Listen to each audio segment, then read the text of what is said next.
I think you've all heard of Knock Airport, and many of us have flown away to sun holidays and to the UK for pleasure and for business. But some people wonder, well, how did it all begin? Well, in the 50s and in the 60s, the Knock Shrine Development Board had an airport in their plan. And again in 1963, when Monsignor Horan was transferred to Knock, he also was asked by the Development Board, would he start an airport? But when he came up against a wall of negativity, he changed his mind. But then again in 1979, when the Pope came to Knock and he saw 150,000 pilgrims, he quickly changed his mind and was very enthusiastic about the venture. So later he went down to Castlecourt to Jim Ryan, who was running a small airport, and asked about the possibilities to enlarge it. Well, Jim said, no way, with the gantry at the end and the main road along the side, not a hope. And Jim said, well, he had always had a dream. He had traveled a lot himself, and he had a dream that he would love to have an international airport in County Mayo.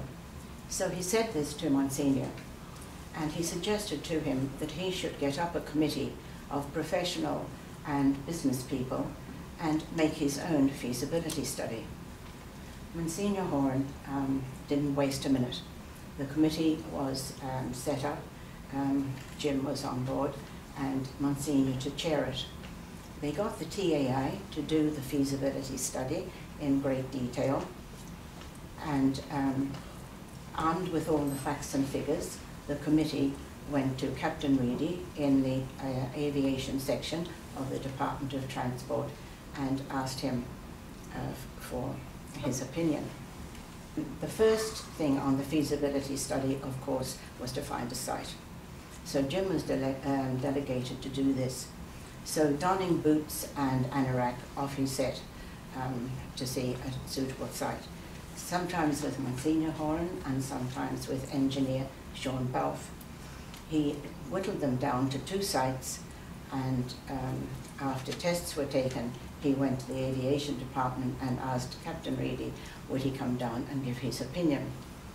So with all the aeronautical experience, they decided on 2 sites, and the main one was Barnacuda.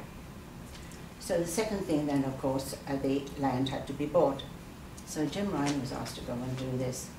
So after seeing the ordnance survey map, he found that the land was owned by 27 farmers with some turbary rights.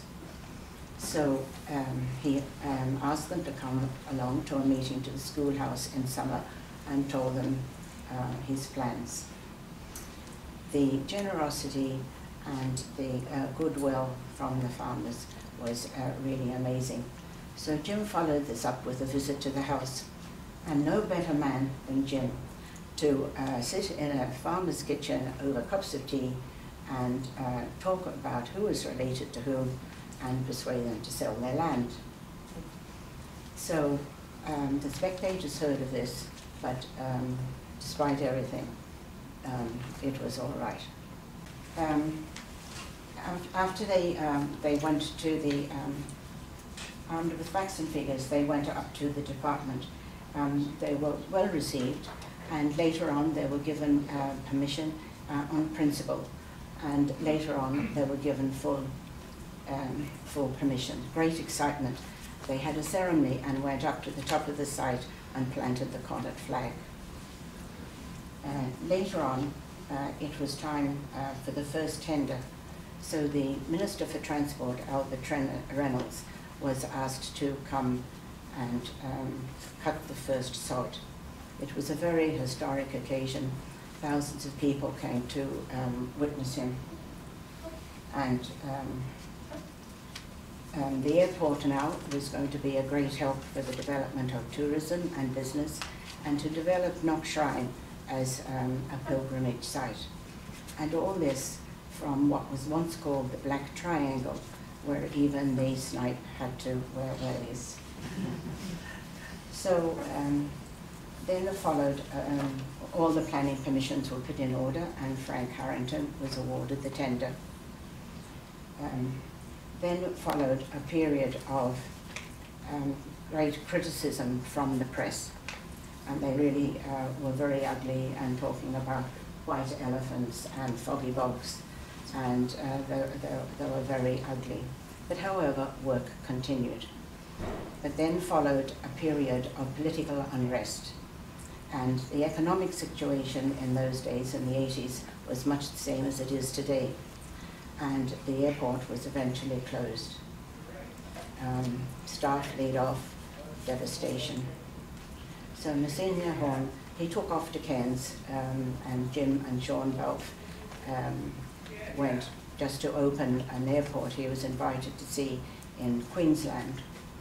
And when he came back, he was refreshed and decided that he would go to the department and ask for the airport to be handed over as a private company. So they agreed to this, and a big fundraising event followed. Money poured in from the US and from the UK and from Ireland, and people were extremely generous. Monsignor and Jim went the rounds of the pubs. Monsignor Horn loved to sing and entertain the people, and their fundraising was very successful. A raffle was also set up to raise money, and altogether they raised $3 million, and they were able to finish the airport and build the terminal. So that was wonderful. So the inaugural flight followed soon after, and what to Rome, and what a wonderful sight to see 3 aircraft on that runway. It really was a miracle. There were about 20,000 people coming to see them off. They had a great time in Knock, and the papal visit. When we returned, so it was time now to open the airport officially, and Charlie Hawley was down to cut the tape. An historic time with thousands of people. The airport was officially open, and it was a dream come true.